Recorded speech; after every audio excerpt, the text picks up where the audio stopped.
Hello everybody, Teacher Jamaica here with JAMaROO Kids, and today we're going to be talking about 12 awesome fun things you can do at home with your children that will not involve shopping or going outside to get stuff. Well, maybe going into the backyard, but that's about it.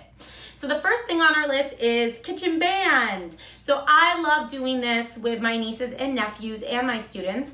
I love collecting things from the kitchen and getting them out and having everybody in the family pretend to be in a band. So you could use pots, pans, bowls, a whisk, chopsticks, spoons, whatever you have. Just remember that the more different types of things you have, like glass, metal, wood, the more different types of sounds you'll get, and you can be in a really cool percussion band and create some music together, or you could even just accompany music. You could put music on and you can dance around playing those instruments from the kitchen band with your family.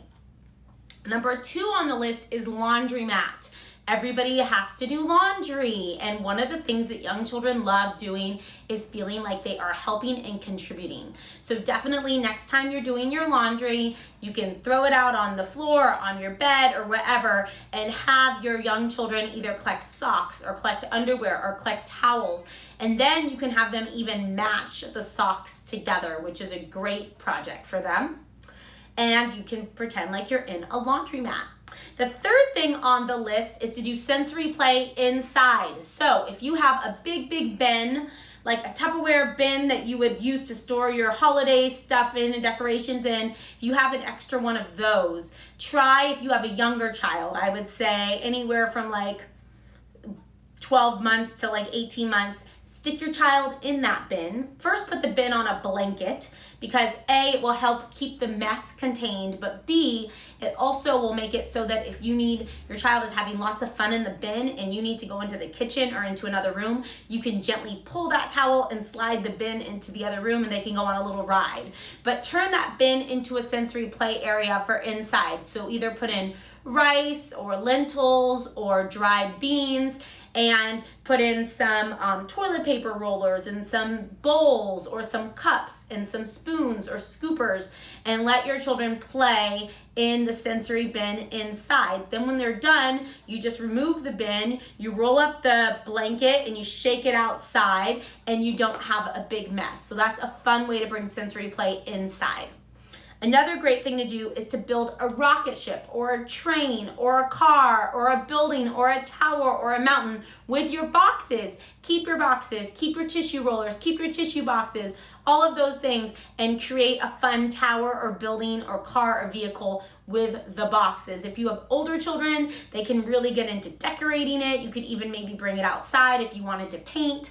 All sorts of fun stuff you can do there. The 5th thing on my list, if you've been to my circle time, you know that I love doing scavenger hunts around the house. So with your younger children, you may be looking for circles or squares, or maybe you're looking for things of a certain color. But with your older children, you can do things that are a little bit more complicated. Like you could go into the kitchen and go through the fridge and through the counters, the top of the counters, and see how many fruits you can find that grow on a tree, or how many green vegetables you have in your house. If you wanted to make it even more, bring in numbers and basic math for older children, you could even have them tally it up and write it down or create a chart or a graph. So that's a fun thing to do. The 6th thing on my list is to build a fort. I know it's simple, but it can keep your children busy for hours and hours and hours. Build a fort inside, or if you like to camp and you're a camping family, set up your tent outside in the yard or on your front porch and have a day camping trip, and you can do all sorts of stuff, or do it in the evening, and it could be even a nighttime thing. If you're really brave, you may even want to sleep out there one night just to switch it up and have a little bit of fun and adventure with your children at home. The 7th thing on my list is to create a snowball fight. So everybody loves to play with snowballs. We live in California. It's not snowing here. So I love the idea of I used to do this with my students. I would take paper that was going to go into the recycling bin. When we would get packages, it would come with packing paper or old newspapers, and I would have my students crumple up the paper into balls, so they're using their fine motor skills, and then we would have a snowball fight with them. Or you could even get out your laundry bin and just have a tossing game where they're trying to toss those snowballs into the laundry bin. And the older children, if you have multiple children in your household, could stand further away, and the younger children can stand closer so that everybody is successful at that fun task. Another thing that's so much fun to do is prints. Go on a walk or go into your backyard and look for leaves and flowers, and then place them under a piece of white paper and use a crayon to gently draw over it and create a print.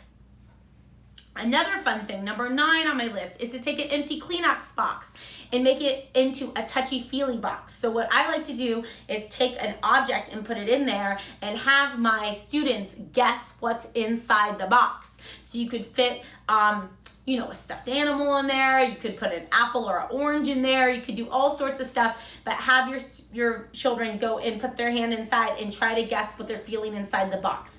If you have very young children, I would put several different things in the box and just let them practice pulling out the things out of the tissue box and putting the things back into the tissue box. But with older children, I like to do more of the cognitive development by working on language and 5 senses, and have them try to guess what actually is inside the box. Another fun thing to do is to play the stuffy game, or at JAMaROO Kids, we often play this and we call it Plowing Snow or Raking Leaves. So you have a child lay on their back, and then you put a laundry bin at the top of their head, and you have them collect something from their foot. So maybe you put a pile of stuffed animals, a pile of bean bags, whatever you want to put down by their feet, and then they use their feet to kick it over their head into the laundry bin, and that is fun. I saw a friend of mine did a YouTube video where she had 2 children doing it, and the laundry bin was between their heads. They're laying down like this, and they're kicking the stuffed animals into the bin, and she put on music, and it was a contest to see who could get all their stuffed animals into the bin. They each had like 8 or 9 stuffed animals. So that's a super fun game. The next thing on the list is to take painter's tape or masking tape or whatever you want to use. Go into either your backyard or your front street and make a tree with your tape. So put it out like a trunk, make the leaves, and then you can put different things on the leaves, like balls or bean bags or objects, and pretend like they're apples. And then they walk along the tape up the trunk out to the branches to pick it up and bring back that object and put it into the laundry bin or the box or the big whatever you're using to collect them. The last thing on the list, number 12, is to do shadow drawing. I saw this on YouTube or on Facebook, and I actually posted it, and then my girlfriend did it with her son, and she sent me a picture of him, and she's like, I got this idea from you, and I got the idea from someone else, and this is what it's all about. Sharing is caring, right? So you go outside on a sunny day, put down a roll of paper. If you don't have a roll of paper, you could use just different pieces of paper, and then get some objects from the house. It could be a toy car, it could be a toy dinosaur, and then have it stand next to the piece of paper so the shadow is reflecting onto the piece of paper, and then children can draw the animals, and that's called shadow drawing. Isn't that awesome? There are so many fun things you can do in your home without going out and purchasing new stuff. So I hope that that's helpful, and I'm sorry that since we're under the statute, under the shelter in place order, I am here at the office with no children, so I cannot demonstrate for you, unfortunately. Normally I would want to demonstrate these things, but I'm hoping that I explain them well enough that you'll be able to go and do some of those fun activities with your children at home. We'll see you in the next YouTube video. Bye-bye.